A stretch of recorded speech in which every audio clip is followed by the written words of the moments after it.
think it's incredible that he come out with what he did. If I was one of his teammates, I wouldn't be happy at all with what he said. If any, and he's thrown Liverpool under the bus. I think Arne Slot can take full control of it tomorrow. If I was Arne Slot tomorrow, there's no way you're having him anywhere near the team. Wayne, first things first, how are you feeling? Sounds like it's been a bit of a rough week in the Rooney household. Yeah, no, a bit better today. All week, really. I had one lad off school all week. Me 12-year-old had to go in and get surgery on his wrist. He broke his wrist. And then I caught it. So, yeah, tough week, but we got through it. Better week for UK? Yeah, not bad. It's been busy. Was at a christening yesterday. Just been with family today as well. So it's just been like jam-packed. But yeah, good. Better than Wayne's. Yeah, it sounds like it's been pretty rough. I've been covering the FA Cup this weekend, the second round, not something that Wayne knows much about, to be honest. I don't think you'll have ever played in the FA Cup second round, but it was brilliant. And Wayne, a quick shout out because your brother had a big result, didn't he, today? Yeah, they did. Maxfield won 3-1. So it's the first time in a long time they've been in the third round. So interested to see who they get. Hopefully they get a good team and a big tie. But no, delighted for them. Yeah, I actually can't believe we've never spoken about this on the show before. Your brother is the manager of Macclesfield, isn't he? Yeah, he is. He's the manager, and Brian Jeffers is in there as his coach as well. So, yeah, they're doing well. They got promoted last year, obviously, under Robbie Savage, and my brothers took over, and they're in a decent place in the league, and then obviously in the third round of the FA Cup, so doing really well. Yeah, a couple of cracking goals in that game, which went to extra time against Slough Town. So congratulations to them. We'll be looking out for what they get in the draw. But the big story this weekend is, of course, coming out of Liverpool. We have to start with this, don't we? Mo Salah's comments after Liverpool's 3-3 draw at Leeds on Saturday night. If you've missed it, where have you been? Salah told reporters in the mix zone that he'd been thrown under the bus by Liverpool. He doesn't have any relationship with Arne Slot, and he doesn't have to fight for his position every day because he's earned it. Of course, I'm picking out parts of what he said there. It was part of a long, explosive interview. Let's bring in the man now who actually spoke to him in that mix zone, Paul Gorst from the Liverpool Echo. Wow. Firstly, Paul, what an evening for you. Yeah, I mean, if it wasn't busy enough covering the 3-3 draw, we then get 7.5 minutes with Mohamed Salah, which was one of the most explosive mix zone interviews I think I've ever done. It was really interesting. You know, obviously, normally when a player doesn't kick a ball for the game, then they've got no interest in talking. But he walked past, and I said to him, as I do most weeks, Mo, have you got 2 minutes? And 99 times out of 100, it's normally just, oh, not today, and a little bit of a grin, and it's a bit of a running joke with myself on the patch because he does it every week. But he said to me, I'm just going to get a shower and I'll be back. And I wasn't sure whether that was being sarcastic because he hadn't played. It was a bit of a dig at, why would I need a shower because I've been on the bench. But I decided to wait it out, and 10 or 15 minutes later he come back, and there was maybe half a dozen of us who were there ready to chat to him, and it was genuinely extraordinary, gobsmacking some of the things that he come out with, and he's really sort of put the cat amongst the pigeons on this one. Wayne, what did you make of it when you heard the interview and heard the quotes? Why? Why would you come out and say that? Listen, I think Mo Salah's been absolutely incredible for Liverpool, and as a player, he seems, I don't know him, but he seems really, really quiet and keep himself to himself. But I think last year when he was vocal about not signing a new contract or not being offered a new contract, and I think what he'd done, he deserved to get the money he gets for playing for Liverpool. But then you can't go and flip it and say what he said. I think it's just absolutely disrespectful to his teammates, to his manager, to the fans. I think it's incredible that he come out with what he did. Paul, when he came over to you, obviously, I don't know if people have seen, well, they will have by now, the scenes at the end where Mohamed Salah actually went over to the away fans, didn't he? And really clapped them for a few minutes. Had you seen that happening at the time and thought, hold on, there might be something brewing here? No. I think a colleague of mine alerted me to that, and then we started to get a little bit of a feeling that maybe he had something to get off his chest. I mean, this is only the fourth time that he stopped and spoken to the UK media after a game, and he's not obligated to do that. But the other two times before last year, where he made a promise when he scored 40 goals in his first season that he'd stop and talk. So we did that in 2018. The next one after that was when they won the Champions League in 2019. And then the other time before yesterday was at St Mary's, just over a year ago, when he come out and he told us that he was more out than in on account of his contract situation. So, it's very deliberate. His he feels that he can use the likes of me as a bit of a vehicle to get a message across and a point out there, and that's absolutely fine by me. If Mo Salah wants to stop and talk to us, perfect. But like I say, it was genuinely extraordinary what he had to say yesterday, and when he used that phrase, I've been thrown under the bus, it was like, wow, this is far more serious than I think any of us expected. You can have the debate around him being dropped and out for 3 games, and that's just part of being a professional footballer, I guess. I'm not too sure if it happened to you very often, Wayne, but time catches up with all of us, obviously, when you're playing, and I think this season he hasn't looked at his best, he hasn't looked at his sharpest. I've been quite vocal about that over the last couple of months, and clearly Arne Slot has seen that, and he's put him on the bench, and what you'd like to think is he's one of the main players, if not the main player for Liverpool over the last few years, and you want to see him roll the sleeves up and say, okay then, well, I'll show you, and to have the arrogance to say that he doesn't have to earn his place because he should play, he's already earned his place. You need to be at your best every week to try and stay in your team. That's part of being in a team sport, and if I was one of his teammates, I wouldn't be happy at all with what he said, because this is where Liverpool need him most, and if anything, he's thrown Liverpool under the bus with his words. Yeah, Danny Murphy said similar on Match of the Day on Saturday night, didn't he, really? It needs to stay within the four walls of the changing room, or he needs to go to the owner or to the manager specifically, Wayne. Yeah, I had it with Mourinho. I started the season with Zlatan, and I knew Jose only plays one up front normally, and the first 3 or 4 games he played the 2 of us, and I knew as soon as I had a bad game that I weren't going to play and Zlatan was going to be the forward, and I went in, had an honest conversation with Jose. I asked him could I go on loan in January because I wanted to play, and he said no. He said he needed me more so for the Europa League, but I could leave in the summer. And I stood up, shook his hand, didn't complain about it again, sat on the bench and come on and played a few games, whatever, from then till the end of the season. But that was an honest conversation, and 2 men shaking hands and agreeing on something which I think is probably the right thing to do, and rather than doing what Mo Salah's done. I think there's got to be more to it than just he's been dropped for a few games, because if it is just him being dropped for a few games, it does feel kind of immature. But at the same time, a lot of superstar players are immature sometimes. They do kick up a fuss. You see it in this generation all the time with a lot of players. When they don't get their own way, they throw their toys out of the pram. But I don't know. I mean, he was something he said that was quite telling was that last year he had a great relationship with a manager. This year he has no relationship whatsoever, and I thought that was quite poignant. I was like, what does he mean by that? But is Slot completely ousted him from the group? What's going on? I can't see that, because I think I've played under 3 Dutch managers in Van Gaal, Koeman and Philip Cocu. And the one thing which they all are is honest. And if you're playing well or you're not playing well, they tell you. So maybe he just doesn't like the words which he's heard and come from the manager, which that's up to him to take them how he takes them. But normally the Dutch managers are very honest with you. So, and I've met Arne Slot a few times, and I think he'd be the same as the other Dutch managers. What it feels like, though, is he's given the club an ultimatum. He's given the higher ups an ultimatum where he's gone, it's either you want me or you keep Slot. And I think very rarely, if you're doing well, does a player win in that situation if the team's doing well. Yeah, and he shouldn't win.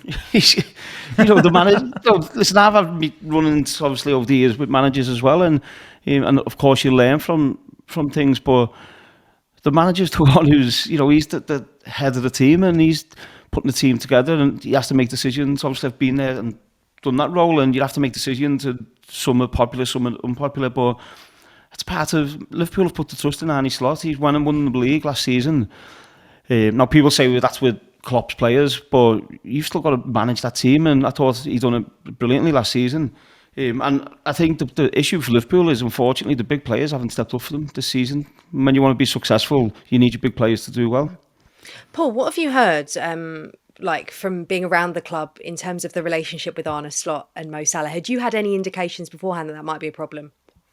No, not at all. You know, when Arne Slot joined in the summer of 2024, Mo Salah went out of his way to make sure that he was one of the leading lights for him. You know, he decided to not go on international duty for Egypt so we could start and have a full and uninterrupted pre-season schedule for him. And I think it was maybe day 2 of pre-season training, you know, the first Arne Slot summer, and Mo Salah's winning the 6-minute race that they did in the pre-season tester. And I think Sepp Vandenberg had won the previous day, and Salah showed up and said, well, I'm going to win this, and he did. And it was almost like, you know, I'm the example to follow. And the season that followed was absolutely amazing, wasn't it? You know, 29 Premier League goals, I think. You know, Liverpool win the Premier League title by 10 points, and Mo Salah wins the Golden Boot, and it was absolutely fantastic performance from him, you know, maybe a career best. And that, you know, didn't suggest that there were any problems between manager and player. But, you know, I think what is disappointing, and you know, I'm very reluctant to criticise Mo Salah, because I think what he's done as a Liverpool player has just been unbelievable. You know, the 3rd highest goal scorer in the club's history. But I thought it was quite selfish at a time when the club had really had a bit of a low ebb.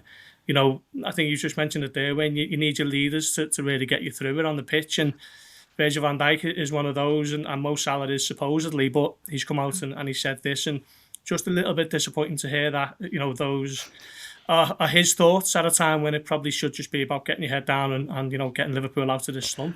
Paul, why do you think he's done it? Do you think he's sort of looking for a way out to go to Saudi or something? Or do you think it's one of those where he probably doesn't believe that Slot's going to be there much longer? Yeah, it could go either way, that one, Kate, to be honest. You know, there's been a lot of talk about Arne Slot's future. I think a lot of that is external. Inside the club, there seems to be a lot more calm. But, you know, they've won 4 games in the last 15 and only 2 in the Premier League since September. So it's a really difficult period, this. And you know, the further the Champions League places drift away from them, I think that's when a decision, you know, could be made, whenever that comes or if it does. But I'm not sure. I mean, there was interest from Saudi Arabia, whether that's still on the table. I asked Mo that directly yesterday, and he said he didn't want to answer it.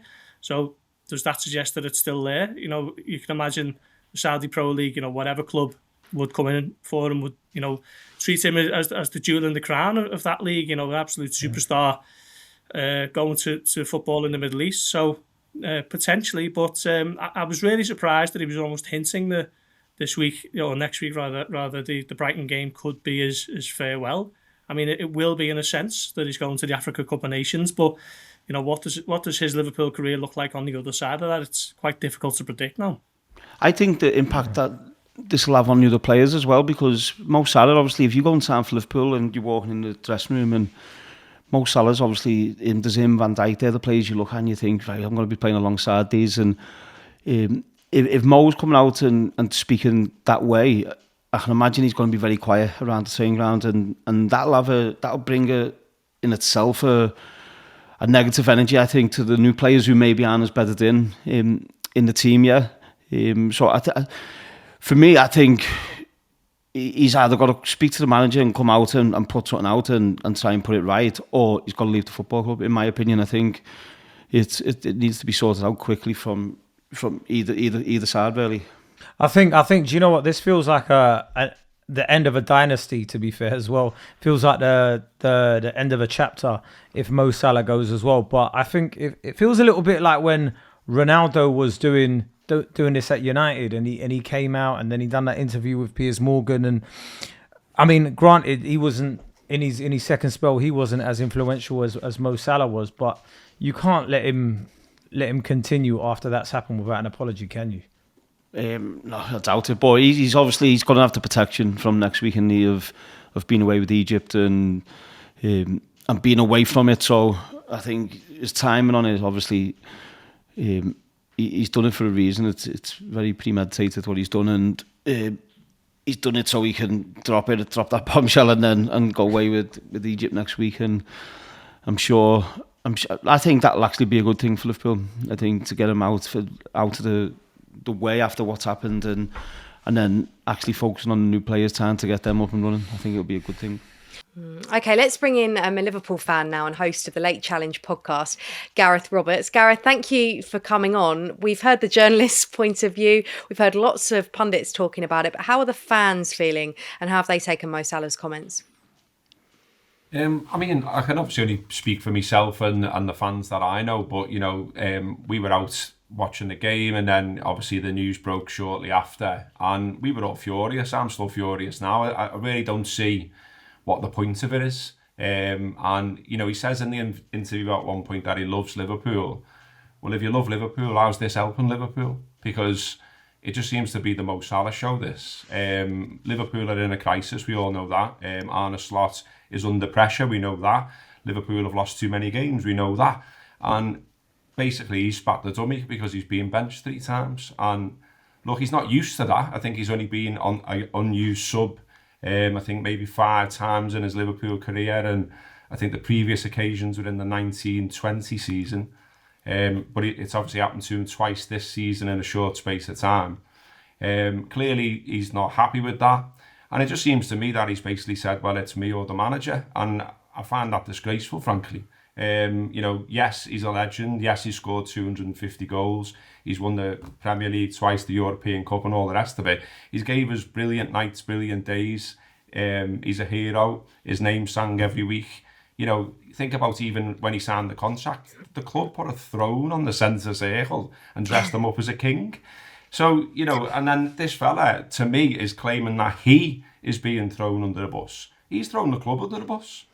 He's absolutely destroying his legacy, I think. I think he's obviously the legacy he can have at Liverpool Football Club is massive. Some of the absolute legends who've played for Liverpool, he's right up there with them. And I think it'd be sad for him to throw it all away. And I think how he's gone about not playing and being put on the bench, I think he's gone about it all wrong. He just roll your sleeves up, and as a fan, you can accept players not having a good game, but if you're not willing to run and fight and earn your place in the team, which he thinks he should play anyway because he's already earned that, then fans don't accept that. And I'm sure, obviously, obviously supporting Liverpool, Liverpool fans, and I know a lot of them, obviously family Liverpool fans, and they won't accept them comments. No chance.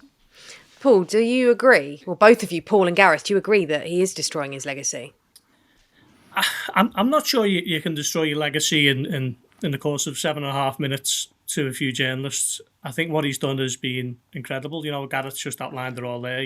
2 Premier Leagues, Champions League, 3rd highest goal scorer in the club's history. Only Roger Hunt and Ian Rush ahead of him. So it'd be difficult to do that. But, you look at the way players, legendary figures of the club have made their exits in recent years. And, someone like, for instance, you look at the Jurgen Klopp example as the sort of shining light of how you leave on your own terms and you get your big send-off for Anfield and, everyone has their day.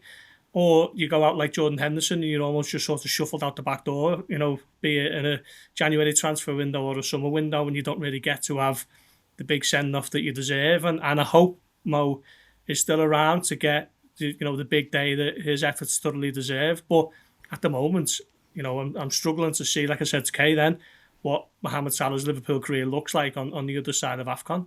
Yeah, it's as I say, I'm really, really struggling as to what he's doing. He seems to be making out that he's being disrespected.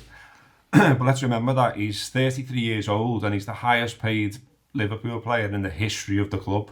And he's on 400 grand a week or thereabouts. And there's still £32 million of that contract to be paid.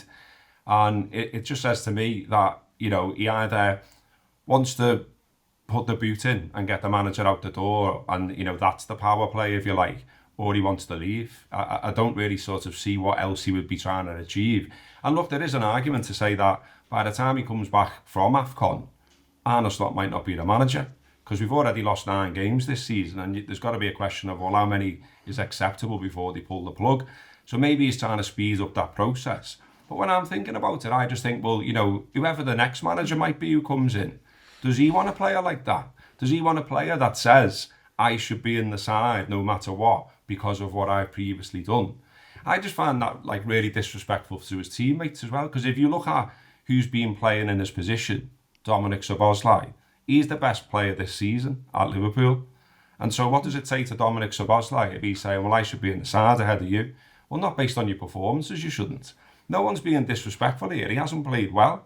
He scored 5 goals this season for Liverpool, and he's put in plenty of stinkers. You know, I was at Burnley away and he couldn't even cross the ball. So, you know, he has not been playing well. And so, you know, the manager pulling him out the side is not a mad decision. And he needs to put his big boy pants on and accept that.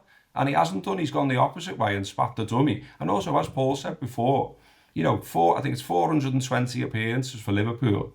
417 times he's walked past Paul and the rest of the lads and not said a word. So he knows the power of his words when he decides to do this. So I'd love to know inside his brain, you know, he's obviously an intelligent man. What does he think he's doing?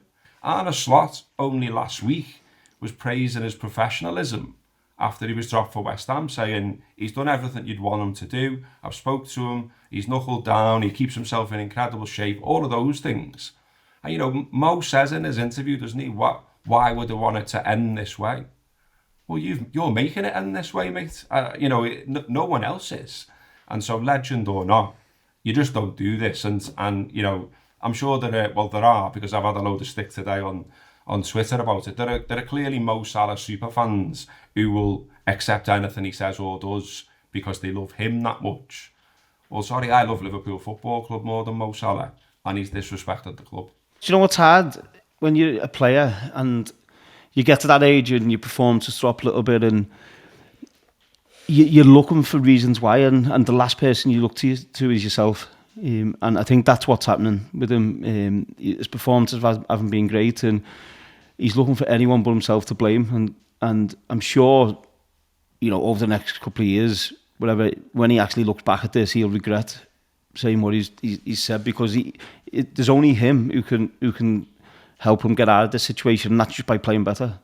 That's all. I know that sounds simple, but that's all it is. And I think everything we're seeing now is him just trying to, rather than looking internally, he's looking at anything to try and put the blame on. One thing I was going to ask was, do you think this puts Board in a really, really hard position? Because if you do get rid of Slot and you keep Salah, what sort of message is that sending at the same time as well? That a player like that can say what he likes and say does what he wants, and they get rid of the manager and he can be there. Is that the sort of message you want at your football club? Yeah, it's an interesting point. I'd suggest no. I mean, you know, player power is clearly a big thing in the modern game, but that would suggest that it has gone too far. And I thought Gareth made a great point there about Mo's professionalism. You know, we wax lyrical about how uber professional he is, you know, how fit he keeps himself at the age of 33, his diet, his recovery, his willingness to basically extract everything that he can from his career. And then when he does something like he did yesterday, it sort of jars with that in terms of being this great professional, because it wasn't professional. It was thinking about himself first and the team second. And it was very pointed. It was very much just me or Arne Slot, and almost a little volley across the court to maybe the club's ownership, you know, for them to make a decision either way. And I don't necessarily think that Arne Slot, you know, will turn this around at the moment. You know, I really like him. When we speak to him on Fridays, he comes across really cool and confident, and unbelievable season last year, and he's still got Liverpool's highest win ratio of any manager. But when a team are in this sort of form, it doesn't really look like it's changing anytime soon. So, you know, if Salah is looking to sort of oust Arne, he didn't necessarily have to press the nuclear button to do that, because it might even become apparent in the next 4 or 5 weeks anyway. Yeah, I think that's where Arne Slot tomorrow has to show his authority and just pull him in and say, listen, you're not travelling with the team. What you said is not acceptable. Take yourself off to the African Cup of Nations and let everything settle down. But I think Arne Slot can take full control of it tomorrow. I think if he keeps him in the squad, then I think there'll be questions. But if I was Arne Slot tomorrow, there's no way you're having him anywhere near the team. I think I know the answer to this, Wayne, but can you imagine if this had happened under Sir Alex? Like, I just feel like Mo Salah's doing this now with Arne Slot, and it's going to be interesting to see how Slot deals with it, as you said. But I'm just imagining that if someone had done that in your time, what would have happened? Yeah, well, I think there's probably a few examples, if you look back, of people challenging Alex Ferguson and they left quite quickly, left the club. So, yeah, I think, for me, I think just as from a player's point of view, you know, you were saying before, that it's so disrespectful to your teammate. And I remember when I put a transfer request in at Man United, and I put a statement. I didn't do an interview. I put a statement out, and the team were playing in the Champions League game. I was injured, and the next day I went in and apologised to my teammate. I knew I'd messed up. I knew I was wrong for what I'd done. I was reacting to Alex Ferguson's press conference when he outed everything, which was conversations we were having over the previous couple of months. And then I reacted to that, and I knew quickly that I'd let my teammates down. So I went in the next day and apologised to all my teammates, and we moved forward with it. So I think as players, you can make mistakes and you can get over them, but you have to do it quickly. Otherwise, the longer it lingers, then you know your teammates won't accept you as well as your manager. Gareth, what do you want to see happen here? How do you want Arne Slot to deal with it? What do you want to see from Mo Salah now? Well, they fly to Milan, don't they, tomorrow? And I just think on a very practical basis, how do you all look in the whites of his eyes after he's done that? I don't know how the manager does. I'd be very surprised if the players were on his side over him doing this. We don't know. We haven't heard anything. But, you know, as Wayne's saying, you know, if you just think about it, you know, I just don't see, as I said before, how it helps. So therefore, it's not going to help him being around.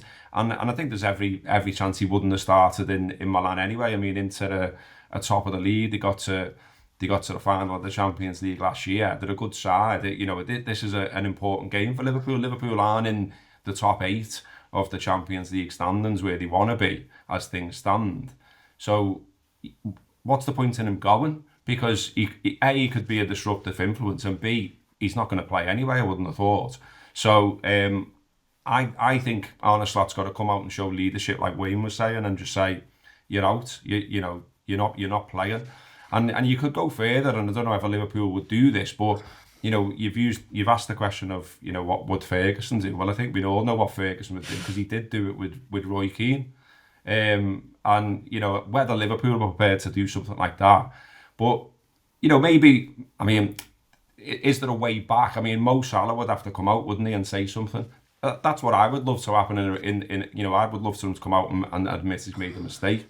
Admit that, you know, he was caught in the heat of a moment and all the rest of it. But I was reading your piece before, Paul, and I think you said in that he calmly delivered all this. It was a plan. You know, went and got a shower first. You know, it's not like it was like he was sat there fuming and then it's all off the cuff. He's planned this. You know, he's decided at this moment to come out and say it. I even wonder, you know, if Liverpool had hung on and won the game, would he have said it then? Or is it more because it's dropped points? He knows everyone will be disappointed in Liverpool yet again, dropping points. And so it's like, well, now is the time to stick the dagger in. Like I said, without some kind of public apology, without some kind of public rowing back, I think you've got to drop him. I don't think he goes to Milan. And if he wants to wave to people at Brighton, frankly, the opportunity to do that should be taken away as well. Again, unless he rows back or he apologises for what he's done. I just don't see how he can be near the squad as things stand. So what do we all think then? Will he play for Liverpool again? Will he still be a Liverpool player after AFCON, Paul? What's the sense amongst the press pack? I think he will. We know, you know, in our industry how quickly things get built up, and sometimes, you know, something else happens and we all move on to the next developing story. So maybe in time, if he goes to AFCON, you know, a week on Sunday, I think it is, and then, you know, that's ideal for Liverpool, just for it all to blow over a little bit, and he can go and play in Morocco and see how they get on at AFCON. And maybe by the time he returns, you know, the picture looks a lot healthier at Liverpool, and like Gareth says, maybe there's some sort of public climb down on Twitter or whatever it may be, and you know, Mo Salah continues to play for Liverpool, but at the moment, that looks like a bit of a toss of a coin. Gareth, what do you think? Yeah, it would be interesting, won't it? I mean, I think another aspect maybe that no one's mentioned it on the show so far is that Liverpool have been heavily linked with Semenyo. So if there's truth in that, if there's something behind that, we don't know how far that might be to being a done deal. But if it is a done deal, or if it is close to being, and he came in at the start of January, there might not be a place for Salah in the side anyway. You might have to knuckle down and sort of show that he's worthy of a place in the team, which for me is how it should be. And for me, it's where the crux of his argument is wrong in the first place. You don't get an aside on reputation. You get an aside on how you're performing. And he hasn't been performing well enough. And also, in a time when Liverpool are struggling for results, the manager's quite clearly decided to go, a bit more physical, put a bit more fight in the side, put players who can go forward and back and aren't just a creative force. Mo doesn't offer anything defensively, as Wayne's highlighted and took loads of stick for on a couple of occasions. But that is the truth of the matter. And so when you're in a moment like this, when you're in this funk where you need everyone to dig in, well, Mo isn't that player, is he? It might suit all parties if this bid comes from Saudi, and they're the only ones I think who could probably afford 400 grand a week for a 33-year-old. And God knows what it would take to get Liverpool to sell as well. I mean, where I think it's really sad and disappointing is I always felt that Mo wouldn't want to do that because, Paul mentioned before the shape he's in, the condition he's in, the ultimate pro that he's always been.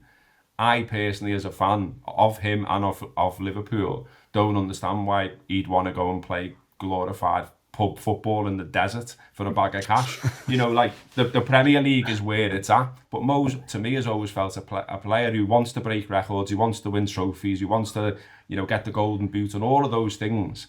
If he disappears out there, no one will care.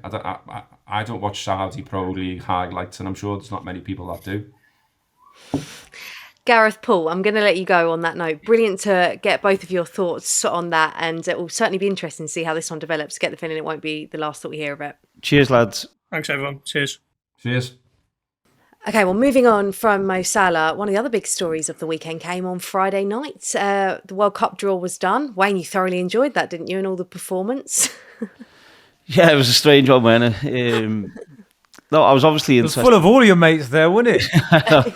No, I was interested, obviously, to see how Rio done. Would you fancy doing something like that? No chance. I thought Rio done all right, actually, but yeah, it was.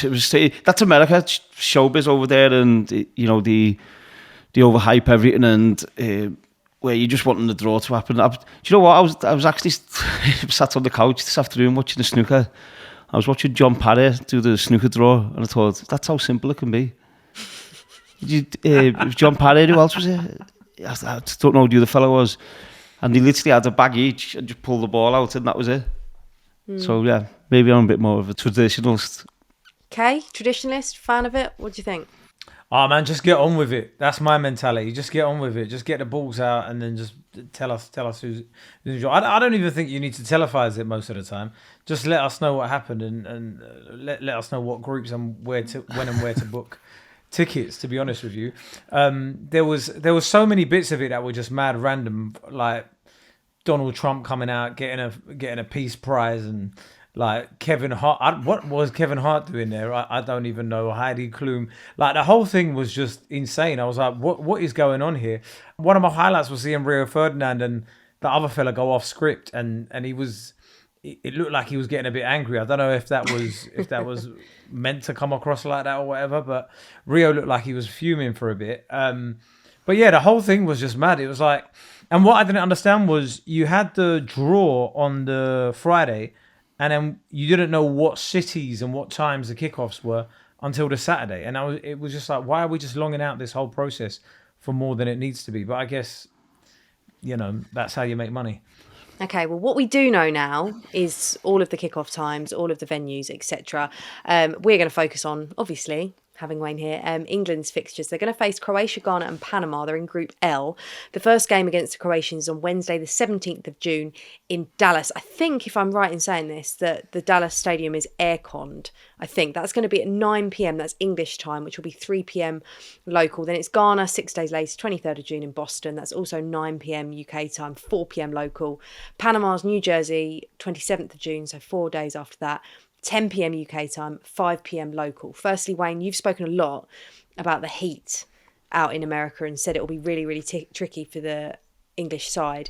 What do you make of those kickoff times? It's still going to be really hot. Yeah, especially in Dallas. I remember I played on July the 4th in Dallas, and it is so hot, and the humidity, it's very difficult. I actually got a red card, and they went to VAR and he overturned and gave me yellow. And at the time, I was probably thinking, like, keep it red. I need to get off this pitch.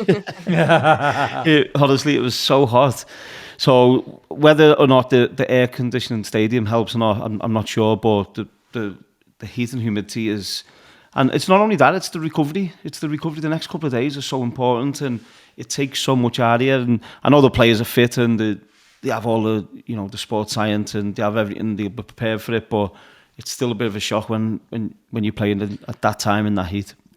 Wayne, you see, when it is hot like that, what is how different is the recovery process? Is it things like sleep is harder to get, or yeah? Well, if you think of it, and if you watch boxing, and obviously you're watching the weigh-in and stuff, you finish the game and you're nearly a stone lighter at the end of your game. Yeah. Cool, I want to go and play. Which I wouldn't mind that myself now, but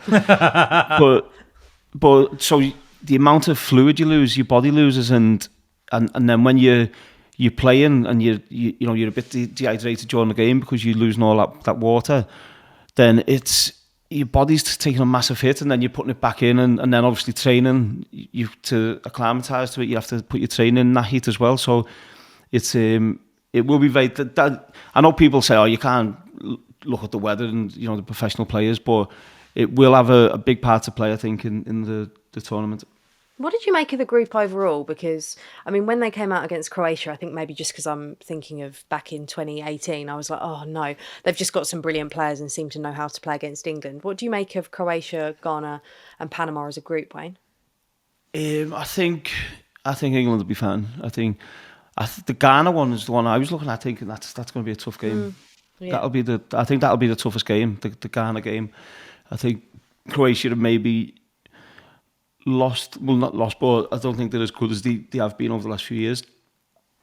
And Panama, I don't know too much about it, if I'm being honest. So, but the Ghana game will be tough. But England, I think, will be fine with that group.